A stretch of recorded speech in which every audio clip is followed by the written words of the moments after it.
पाताल की जारेवनास। कृपा कर हमारे चैनल जंगल सफारी को सब्सक्राइब जरूर करें। धन्यवाद। एक बार की बात है कि रूस में एक जगह एक पति पत्नी रहते थे। उनके 3 बेटे थे। उनके तीनों बेटे बड़े हो रहे थे, सो उन पति पत्नी ने सोचा कि अब घर में कुछ पोते पोतियां खेलने चाहिए। सो उन्होंने अपने सबसे बड़े बेटे ग्रिगोरी को बुलाया और उससे कहा कि वह बाहर जाए और अपने लिए एक पत्नी ढूंढे। ग्रिगोरी घर पर ही बहुत खुश था। वह शादी भी नहीं करना चाहता था, पर उन दिनों बच्चे वही करते थे जो उनसे करने को कहा जाता था। सो ग्रिगोरी बाहर अपनी पत्नी ढूंढने चल दिया, पर उसने उसे ढूंढने में बहुत मेहनत नहीं की। वह एक बहुत ही शर्मीला लड़का था, सो वह सारे शहर में एक तरफ से गया और यह सोचते हुए दूसरी तरफ से निकल आया कि उसको किसी ने देखा नहीं। जब वह पुराने शहर के फाटक से निकल रहा था तो कुछ हंसती हुई लड़कियां उसके पास से निकल गईं। उसने उनको ये दिखाने की बहुत कोशिश की कि उसका उनसे कोई वास्ता नहीं था। जब वे वहां से चली गई, वह वहां से भाग लिया। शहर से बाहर निकलकर वह एक ऐसी सड़क पर आ गया जहां दूर दूर तक कोई दिखाई नहीं दे रहा था। वहां आकर उसको एक बहुत ही डरावना ड्रैगन मिल गया। तो डर के मारे वह दूसरी तरफ भागने लगा, पर ड्रैगन भी उसके सामने आकर खड़ा हो गया और उससे बड़ी नम्र आवाज में बोला, तुम मुझसे डरो नहीं, मैं तुमको कोई नुकसान नहीं पहुंचाऊंगा। क्या मैं जान सकता हूँ कि तुम कहाँ जा रहे हो? कुछ पल तो ग्रिगोरी कुछ बोल नहीं सका, पर कुछ देर बाद हकलाते हुए बोला, ओह नहीं नहीं, मैं अपने घर वापस जा रहा हूँ। मेरे माता पिता मेरी शादी करना चाहते हैं, पर मुझे कोई ठीक सी लड़की ही नहीं मिल रही है। ड्रैगन बोला, तुम मेरे साथ आओ, मैं तुम्हारा इम्तिहान लेता हूँ। अगर तुम उस इम्तिहान में पास हो गए तो तुमको पत्नी मिल जाएगी। क्योंकि वह ड्रैगन बहुत ही नम्रता से बोल रहा था, इसलिए ग्रिगोरी को लगा कि विचार बुरा तो नहीं है, सो वह इम्तिहान देने के लिए उसके साथ चल दिया। चलते चलते वे दोनों एक काले संगमरमर की बड़ी सी चट्टान के पास आ पहुंचे। ड्रैगन बोला, अगर तुम इस चट्टान को हटा पाओगे तो तुमको वह मिल जाएगा जो तुम ढूंढ रहे हो। ग्रिगोरी को वह पत्थर बिल्कुल भी भारी नहीं लग रहा था, बल्कि उसको देखकर तो वह अपने आप को बहुत ही ताकतवर महसूस कर रहा था। सो उसने ये बोलते हुए पत्थर हटाना शुरू किया, ओह इस पत्थर को तो मैं चुटकियों में हटा दूंगा। कहकर उसने पत्थर को पहले खींचा, फिर उसको धक्का दिया, पर वो पत्थर तो हिलकर ही न दे। ये देखकर वह ड्रैगन से बोला, चिंता न करो, मुझे लग रहा है कि शायद मैं इसको गलत तरीके से हटाने की कोशिश कर रहा हूँ। शायद इसको एक तरफ को धक्का देना पड़ेगा। उसने फिर ऐसा ही किया। पत्थर को धक्का लगाते लगाते वह हाँफने लगा, उसकी सांस तेज हो गई, उसके सिर में हथौड़े बजने लगे, उसका पसीना छूट गया और वह तो बस बिल्कुल बेहोश होने वाला ही हो गया। ये देखकर ड्रैगन बोला, अफसोस, तुम तो इस इम्तिहान में ही फेल हो गए, तुमको अब पत्नी नहीं मिलने वाली। ग्रिगोरी को ये देखकर थोड़ा बुरा लगा कि वह इम्तिहान में फेल हो गया, पर दूसरी तरफ ये सोचकर वह खुश भी हुआ कि अब उसको शादी नहीं करने पड़ेगी। यही सब सोचता हुआ वह अपने घर वापस आ गया। घर आकर उसने अपने माता पिता को बताया कि उसके साथ उस दिन क्या हुआ था। उसके माता पिता बहुत ही दुखी हुए, पर उन्होंने ये ग्रिगोरी से कहा नहीं। कुछ दिन बाद उन्होंने अपने दूसरे बेटे मीशा को बाहर भेजने का इरादा किया कि वह भी बाहर जाए और अपने लिए एक पत्नी ढूंढ कर लाए। मीशा भी वैसा ही महसूस करता था जैसा ग्रिगोरी महसूस करता था। उसको भी घर में बैठे रहना बहुत अच्छा लगता था और जिंदगी को आसान तरीके से जीना अच्छा लगता था, पर उसको भी मालूम था कि उसको भी जाना पड़ेगा। उसके साथ भी वही हुआ जो ग्रिगोरी के साथ हुआ था। उसको भी सड़क पर वही ड्रैगन मिला जो ग्रिगोरी को मिला था, या फिर शायद दूसरा भी हो सकता था। पर कुछ भी हो, उसने भी मीशा से यही कहा कि वह उसका एक इम्तिहान लेगा और अगर वह उसमें पास हो गया तो समझो कि उसको उसकी पत्नी मिल गई। पर वह भी रोता हुआ घर वापस आया और रोते हुए अपने माता पिता को बताया कि वह भी वह पत्थर नहीं हटा सका। माता पिता के मुंह से निकला, ओह बेचारा मीशा, हम जानते हैं कि तुमने उस पत्थर को हटाने में अपनी पूरी कोशिश लगा दी होगी, पर खैर अब क्या हो सकता है। हालांकि वे इस बात से पहले की तरह फिर से बहुत ही दुखी हुए, फिर भी उन्होंने अपने इस दुख को छिपा कर ही रखा। पर रात को जब उनके बच्चे सो गए तो दोनों इस बारे में बात करने लगे कि अब क्या करना चाहिए। पिता बोला, ये सब देखकर अब हम इवान को तो उसकी पत्नी ढूंढने के लिए बाहर नहीं भेज सकते, क्योंकि वह तो कोई काम ठीक से करता ही नहीं है। वह तो सारा दिन बस अंगीठी के पास बैठा बैठा सूरजमुखी के फूल के बीज खाता रहता है। इसके अलावा उसको बाहर भेजना खतरे वाला काम भी तो हो सकता है। क्या पता वह ड्रैगन उससे गुस्सा हो जाए और वह उसको मार दे। इसलिए इवान को बाहर नहीं भेजा गया, जो इवान को बिल्कुल भी अच्छा नहीं लगा। उसने अपने माता पिता की बहुत मिन्नतें की और उनको बाहर जाने के लिए मना ही लिया, सो उनको उसको भी अपनी पत्नी ढूंढने के लिए बाहर भेजना ही पड़ा। पर अगली सुबह उन्होंने फिर अपना विचार बदल दिया। पर इस बात के लिए अब काफी देर हो चुकी थी। इवान तो सुबह ही घर छोड़कर अपनी यात्रा पर निकल गया था। उसको भी सड़क पर ड्रैगन मिला। उसने उससे भी पूछा, तुम कहाँ जा रहे हो? इवान बोला, मेरे भाई शादी करना चाहते थे पर उनको तो पत्नी मिली नहीं, अब मेरी बारी है। उस ड्रैगन ने अपनी भौहें उठाकर उससे पूछा, क्या तुम सचमुच में शादी करना चाहते हो? इवान बोला, क्यों नहीं, तो तुम्हें एक इम्तिहान पास करना पड़ेगा। ठीक है, पर क्या तुम सचमुच में इम्तिहान पास करना चाहते हो? तुम्हें मालूम है कि तुम्हारे भाई तो उस इम्तिहान में फेल हो चुके हैं, पर मैं उस इम्तिहान को पास करना चाहता हूँ। तो फिर आओ मेरे साथ। दोनों उसी काले संगमरमर की चट्टान के पास आ पहुंचे जहां वह ड्रैगन पहले उसके दोनों भाइयों को लेकर आया था। ड्रैगन ने उससे भी उस चट्टान को वहां से हटाने के लिए कहा। इवान ने उस चट्टान में एक जोर की ठोकर मारते हुए कहा, तुम्हारा मतलब इस चट्टान से है? हाँ, तुमने ठीक समझा, मेरा मतलब इसी चट्टान से था। इवान चट्टान हटाते हुए बोला, पर मेरे भाई लोग इसको क्यों नहीं हटा सके? इवान ने देखा कि उस चट्टान के नीचे तो एक गहरी झिरी खुली हुई थी। ड्रैगन बोला, शायद वे इसको हटाने के लिए काफी ताकत का इस्तेमाल कर रहे थे। देखता हूँ ये कितनी गहरी होगी। कहकर इवान नीचे जमीन पर झुककर उसके अंदर झांकने लगा। उसने देखा कि उसमें तो बहुत अंधेरा है और वह तो काफी गहरी चली गई है, क्योंकि उसके अंदर तो एक खोखली नली चली गई थी और नीचे जाकर तो वह दिखाई भी नहीं दे रही थी। ये देखकर इवान कांप गया और एकदम से पीछे हट गया। उसने ड्रैगन से पूछा, इसमें अंदर क्या है? क्या इसके नीचे? इसके नीचे तो पाताल है, और क्या है? मैंने तो इसके बारे में कभी नहीं सुना। क्या है ये? अरे तुमको नहीं पता? दूसरे राज्यों की तरह से वहाँ भी राज्य है, जैसे तांबे का राज्य, चांदी का राज्य और सोने का राज्य, और हर राज्य में एक एक ज़ारेवना है। इवान बोला, अरे ये तो बहुत अच्छा है। सो जब मैं यह इम्तिहान पास कर लूंगा तो वह लड़की मुझे कहाँ मिलेगी जिससे मुझे शादी करनी है? वह लड़की तुम्हें नीचे मिलेगी। तुम कम से कम एक ज़ारेवना से शादी कर लो। क्या उनमें से एक से शादी? नहीं नहीं, कभी नहीं। बहुत बहुत धन्यवाद। मैं पाताल के राज्यों में नहीं जा रहा, मुझे तो वहाँ लोग मार देंगे। अचानक ड्रैगन जोर से चिल्लाया, पर इवान तुम इसीलिए तो यहाँ हो कि तुमको उन्हें आजाद कराना है। ड्रैगन की भयानकता को देखकर तो इवान इतना घबरा गया कि वह तो बस यही सोचता रह गया कि किसी तरह से वह सुरक्षित घर पहुंच जाए। वह बुड़बुड़ाया, पहले मैं इसके बारे में सोच लूं। ये सोचते हुए कि थोड़ी देर में ही ड्रैगन थक जाएगा और वहां से चला जाएगा, वह वही खड़ा खड़ा उस झिरी में से उस खोखली नली को देखता रहा। उसने देखा कि उस झिरी में उस खोखली नली में होकर चमड़े की एक कुर्सी दो रस्सियों के सहारे नीचे की तरफ लटक रही थी। उसके मुंह से निकला, यह क्या है?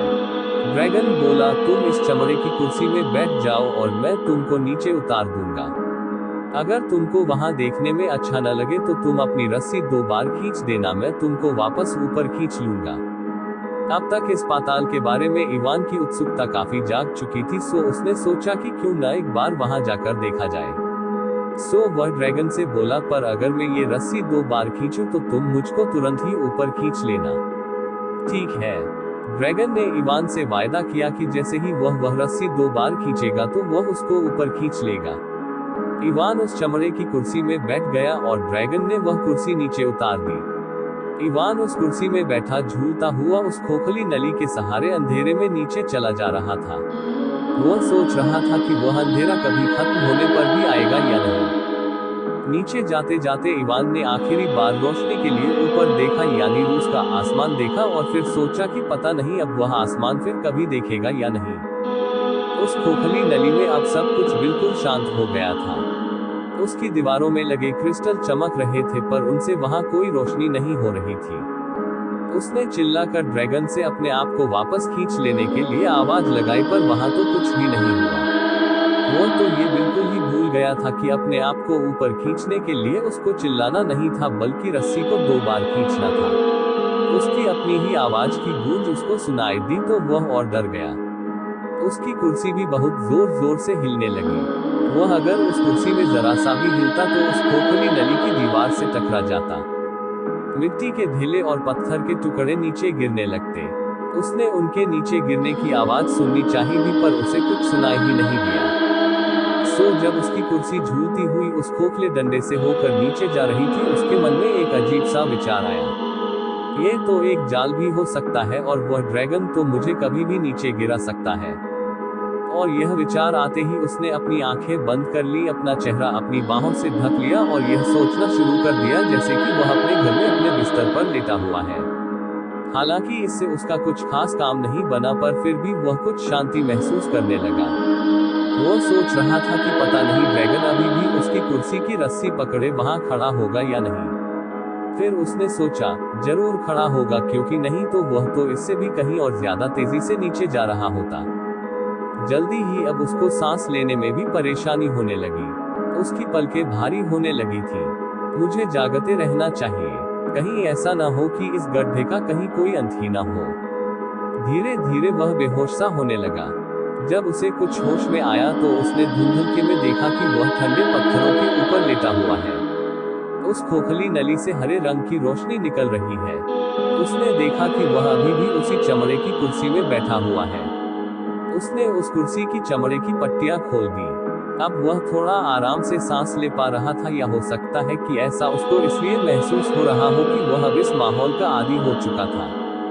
इवान तांबे के राज्य में इवान ने अपना चारों तरफ देखा कि वह रास्ता ढूंढ सके जहां से वह पाताल में पहुंच पाएगा।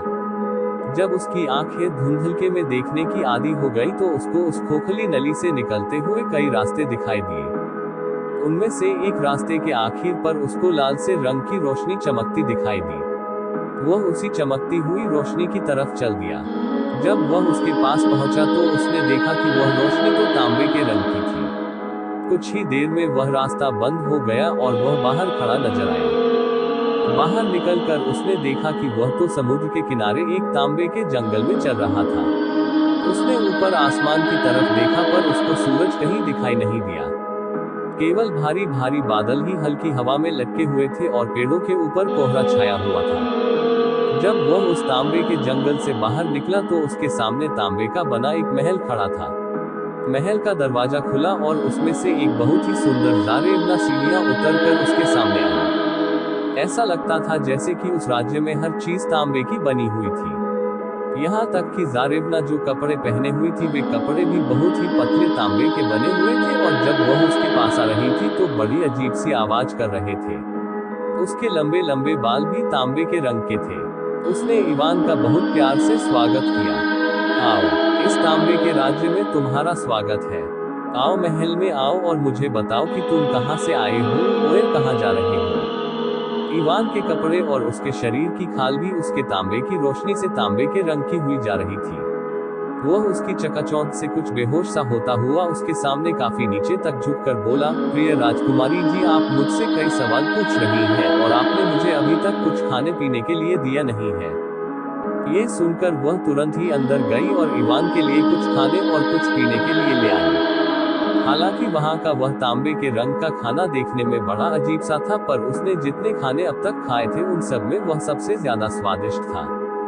उसने सोचा शायद उसके ऊपर जो तांबे के रंग की रोशनी पड़ रही थी इसीलिए वह उसको ऐसा लग रहा होगा।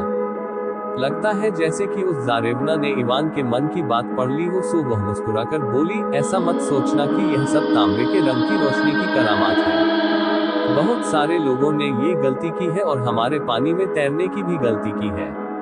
यह विचार ठीक नहीं है। इस राज्य में हर चीज तांबे की बनी हुई है, यहाँ तक कि अब तो तुम भी तांबे के बने हुए हो गए हैं। ये सुनकर इवान ने अपना चेहरा छूकर देखा तो कांप गया।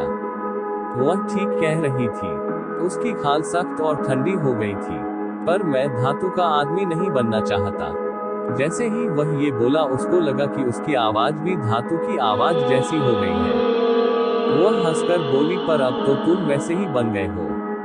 अचानक जारेवना को लगा कि इवान को धातु का बनने में अच्छा नहीं लग रहा है, सो वह फिर बोली, तुम चिंता मत करो इवान, ये बदलाव तो केवल उसी समय के लिए है जब तक तुम यहाँ हो, बाद में ये सब खत्म हो जाएगा। ये सब तो जादू का कमाल है। जब हम लोग ऊपर की दुनिया में चले जाते हैं तो हम लोग भी सामान्य लोगों की तरह ही हो जाते हैं। इसलिए अब तुम यहाँ आराम से बैठो और मुझे अपने बारे में कुछ बताओ।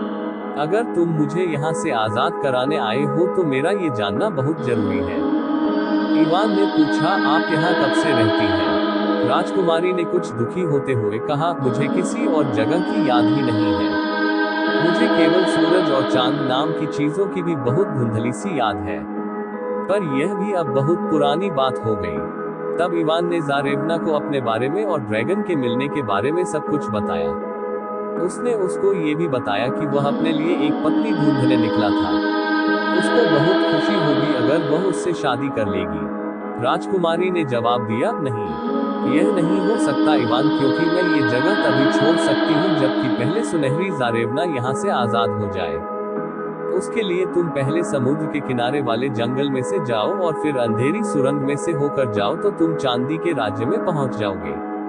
वहां तुमको एक और जारेवना मिलेगी जो मुझसे भी ज्यादा सुंदर होगी। सो इवान उसे वही छोड़कर चांदी के राज्य में जाने के लिए तैयार हुआ।